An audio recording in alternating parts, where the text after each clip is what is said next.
2, 3, 4, 5, 6, 7, 8, 9, 10, 11, 12, 13, 14 books that I bought just in May.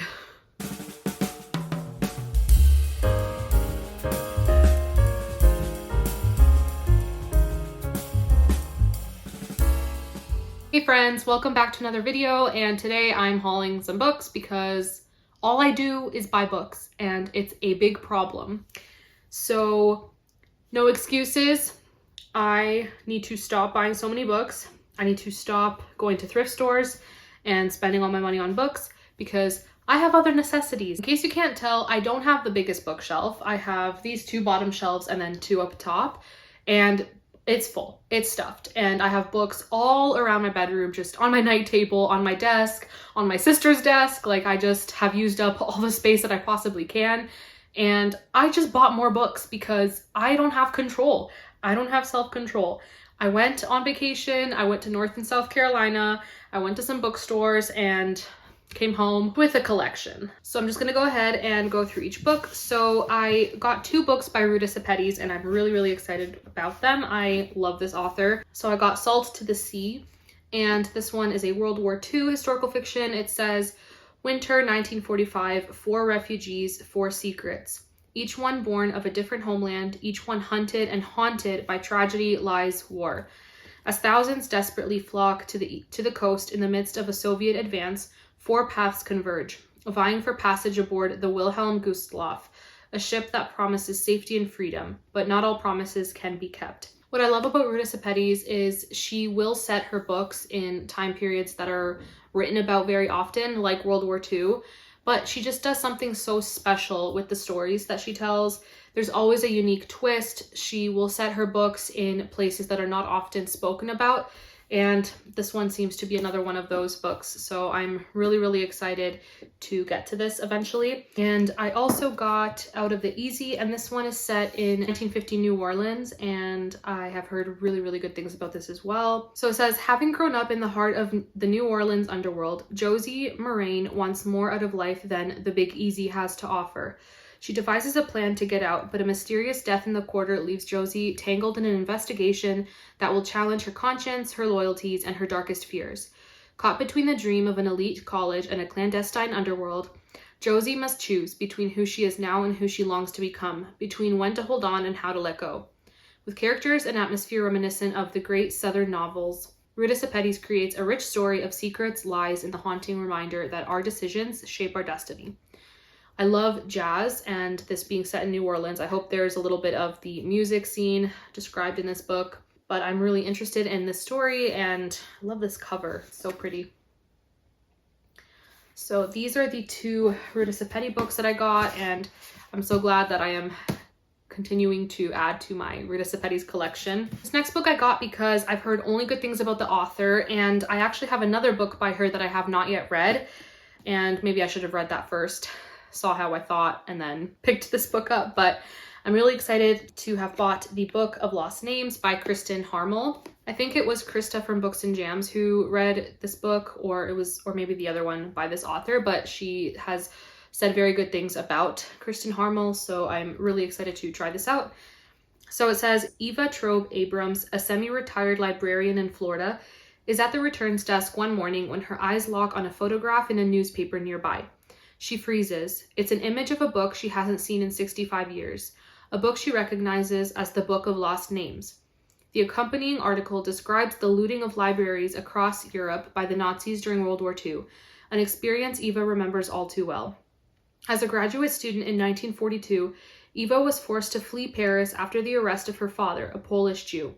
Finding refuge in a small mountain town in the Free Zone, she begins forging identity documents for Jewish children fleeing to neutral Switzerland. But erasing people comes with a price, and along with a mysterious, handsome forger named Remy, Eva decides she must find a way to preserve the real names of the children who are too young to remember who they really are. The records they keep in the Book of Lost Names will become even more vital when the resistance cell they work with is betrayed and Remy disappears. As the Germans close in, Eva records a last vital message in the book. Decades later, does she have the strength to seek out its answer and help reunite those lost during the war? That sounds really good, and it seems to be a dual timeline which is something I really like in books. So I'm really excited about that. And I personally don't get tired of World War II stories, so I'm really excited to also have this book. Love this cover. Really excited about this one. So this next book is one that I have not seen talked about on BookTube, but it has really good reviews on Goodreads, and it's set in Italy, which I love, and I want to read more books set in Italy. And that is Eternal by Lisa Scottoline. And this one seems really interesting. So it says, Elisabetta, Marco, and Sandro grow up as best friends despite their differences. Elisabetta is a feisty beauty who dreams of becoming a novelist. Marco, the brash and athletic son in a family of professional cyclists, and Sandro, a Jewish mathematics prodigy. Their friendship ripens to romance, but both Sandro and Marco hope to win Elisabetta's heart. But in the summer of 1937, Mussolini leads Italy down a dark path and enacts a barrage of anti-Semitic laws. World War II erupts, and all that Elisabetta, Marco, and Sandro hold dear, their families, homes, and bond to one another, is tested in ways they could never have imagined. When the Nazis invade Rome, a shocking historical event decides the fate of the three, once and for all. Sounds really interesting, and I love this little review from the Library Journal. It says, "Make a plate of fettuccine, pour a glass of red wine, and settle in with this captivating tale. You will cry tears of sadness and joy." So I really hope that's the case. I haven't heard much about it, but it definitely captured my attention, and I'm really excited to read this one as well. So that is Eternal. I recently read The Diamond Eye by Kate Quinn and enjoyed it, and so I wanted to try out more of her books. And so I ended up getting two. So the first one is The Alice Network, and this is the one that I hope to read next. And it's a World War II historical fiction. Oh, it looks like it's also World War I. So dual timeline. So we have 1947. In the chaotic aftermath of World War II, American college girl Charlie St. Clair is pregnant, unmarried, and on the verge of being thrown out of her very proper family. She's also nursing a desperate hope that her beloved cousin Rose, who disappeared in Nazi-occupied France during the war, might still be alive. So when Charlie's parents banish her to Europe to have her little problem taken care of, Charlie breaks free and heads to London, determined to find out what happened to the cousin she loves like a sister. And then we have 1915. A year into the Great War, Eve Gardiner burns to join the fight against the Germans and unexpectedly gets her chance when she's recruited to work as a spy.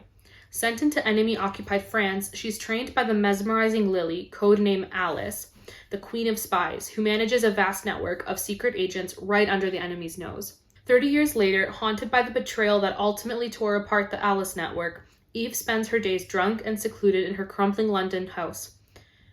That is until a young American barges in, uttering a name Eve hasn't heard in decades, and launches them both on a mission to find the truth, no matter where it leads.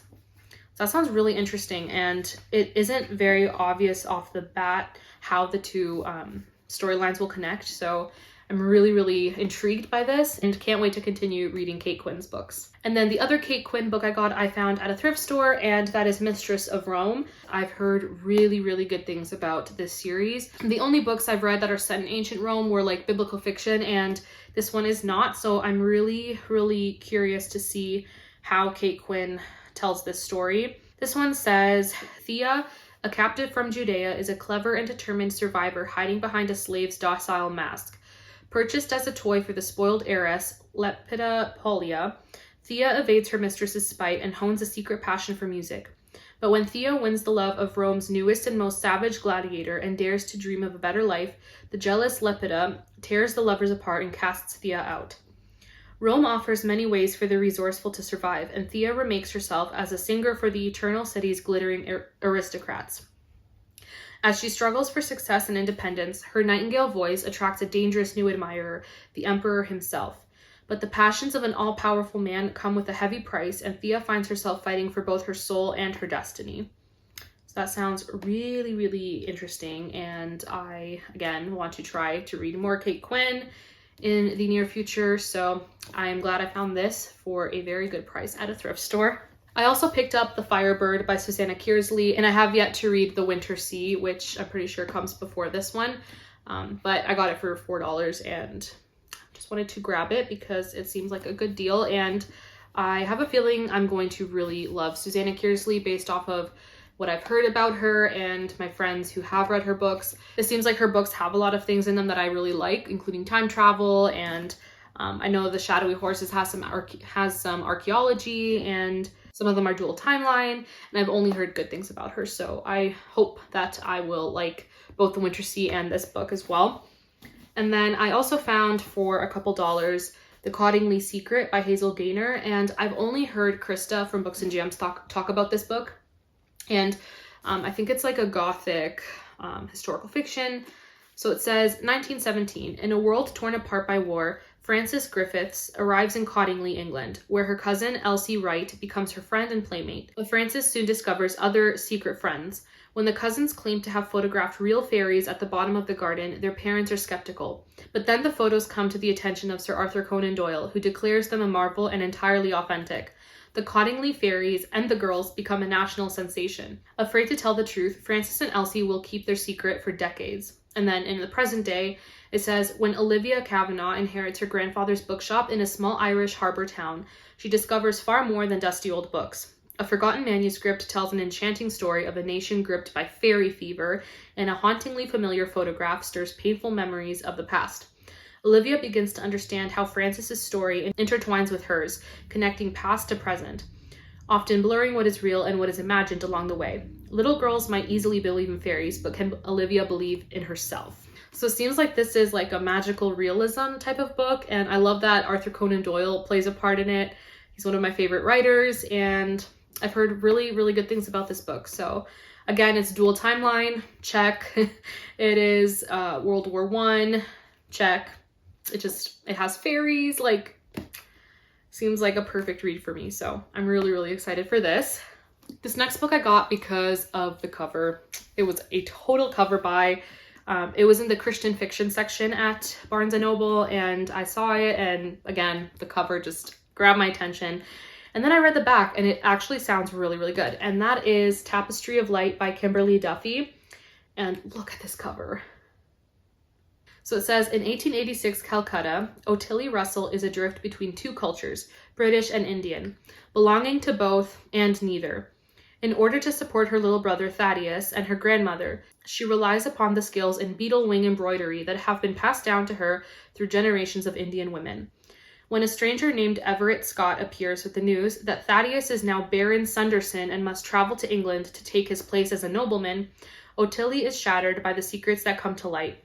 Despite her growing friendship with Everett, friend to Ottilie's English grandmother and aunt, she refuses to give up her brother. Then tragedy strikes, and she is forced to make a decision that will take Thaddeus far from death and herself far from home. But betrayal and loss lurk in England too, and soon Ottilie must fight to ensure Thaddeus doesn't forget who he is, as well as find a way to stitch a place for herself in a cold foreign land. So that sounds really interesting. I've only read 1 or 2 books set in India, so I'm really, really looking forward to this one. I've never read anything by Kimberly Duffy, and I heard she's a great Christian historical fiction author, so I am very much looking forward to this one. This next book is one that I actually forgot that I even ordered. I pre-ordered it when I first heard about it, and it just recently came out, and that is The Murder of Mr Wickham by Claudia Gray. This is one I'm probably going to save for Jane Austen July, just because it seems like the perfect book for that readathon. And so this one, if you can't tell by the title, it's about the murder of Mr. Wickham, who is an awful human being and one of my favorite characters to hate from Pride and Prejudice. So it looks like there are characters from different Jane Austen novels in this book, which I love that concept. So I'm also going to try to read Emma before I get to this book because it looks like the characters from Emma are also in this book. It says, the happily married Mr. Knightley and Emma are throwing a house party, bringing together distant relatives and new acquaintances, characters beloved by Jane Austen fans.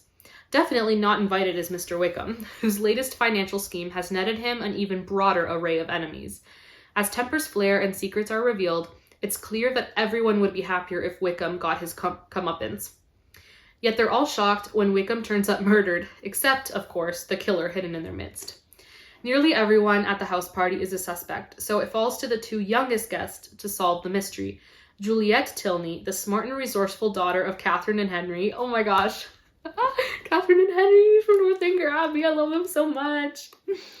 Juliet Tilney, the smart and resourceful daughter of Catherine and Henry, who's eager for adventure beyond Northanger Abbey. And Jonathan Darcy, the Darcy's eldest son, whose adherence to propriety makes his father seem almost relaxed. In a tantalizing fusion of Jane Austen and Agatha Christie, the unlikely pair must put aside their own poor first impressions and uncover the guilty party before an innocent person is sentenced to hang. That sounds so fun. Oh my gosh, this is perfect for Jane Austen July, and I cannot wait to read it. So I've said before that I don't like buying books in a series if I haven't owned and read the first book in that series. And I did the very thing that I don't like to do, which is buy books 2, 3, 4, and 5 in a series. I do not own book 1. I have never read book 1, but I really, really think I'm going to like book 1 and want to continue on with the series. It is a cozy mystery series that I have heard very good things about. I heard it's very, very fun and just a good time all around. So I got book 2, 3, 4, and 5 in the Her Royal Spyness series. So I actually don't know which is which. Let me just pull up the list. So book 2 is A Royal Pain. Book 3 is Royal Flush. Book 4 is Royal Blood. And book 5 is Naughty in Nice, which is a really cute little title. Naughty and Nice, Naughty in Nice, Nice, France. You get it. Anyways, these books, I am absolutely obsessed with the covers. I love how like 1930s they look. I think they're set in the 1930s. Yes, 1930s London. So I've heard from Kate Howe and a couple other booktubers that the main character, I think Georgie, something with George, Lady Georgiana. So she seems to be in line for the British throne. She is somehow related to, I think it's George V. So the current Queen Elizabeth's grandfather, when he was king in the 1930s. That's when this takes place. And I heard that these are just fun murder mysteries, and they're just very cozy mysteries, but the characters are what make this series. And I do prefer like darker mysteries and I guess more gritty mysteries, but when it comes to cozies, I really, really need to love the characters. And that's how I find the Amelia Peabody series, for example. I absolutely love Amelia and Emerson. And so I am hoping that I will love Lady Georgiana and all the different characters in these books. And yeah, I'm really excited to have these. They were each like $2. The reason I got them was because they were so cheap at a thrift store. Secondhand bookstores in America are so much better than the ones that we have here in Southern Ontario. I could have left that store with like 50 books, but I was careful to stick to the budget and got these because these ones are very pricey here in Canada as well. So I'm so happy to have these. I hope I can find a used copy of the first book, which I think is called just Her Royal Spyness. And if I don't find a used copy, or until I do, I'll just read a library. I'll just read it from the library. So I do think I'm going to love these books though. And I love the covers. I love how vintage they look and just the design and everything. So those are all the books that I got while I was on vacation. And I just wanted to share a couple other things I got. One of them is a very bookish item. So I got this gorgeous mug. My mom actually gifted this to me while we were in North Carolina, and it is a Jane Austen mug. I'll just, hopefully you guys can see what's on it. But it's just so pretty. I've already been drinking out of this every single day because I absolutely love it. And then I also got 2 puzzles. I love doing puzzles, and I've done so many. I've actually glued a bunch of the ones that I've done, and if you guys are interested in seeing them, I can do a video about them. Please let me know in the comments. If you would like me to share the puzzles that I own, the puzzles I've done, please let me know, and then I will film a video. One of the puzzles I'm actually currently working on, so I just took out the slip of paper that shows the design. And there is this one. It's like a very cute vintage little candy shop, and oh, it's so cute. And then the other one I got is this beautiful Bible verse, which is Jeremiah 29:11. One of my favorite Bible verses, for I know the plans I have for you, declares the Lord, plans to prosper you and not to harm you, plans to give you hope and a future. And I love the colors on this one. I love the design. It kind of reminds me of my drive through West Virginia and Virginia. Just the hills at the bottom here. I did drive to North Carolina, so this one just reminded me of like the road trip and everything, and I really, really love it. So I'm really excited about these puzzles. So these are all the books and a couple extra things that I got in North and South Carolina, and I hope you guys enjoyed the video. Do let me know if you have read any of the books that I mentioned in the comments below, and thank you guys so much for watching. I appreciate each and every one of you for taking the time out of your day to watch my videos, to watch me ramble on and on. Thank you so much, and I hope to see you all in my next video. Bye!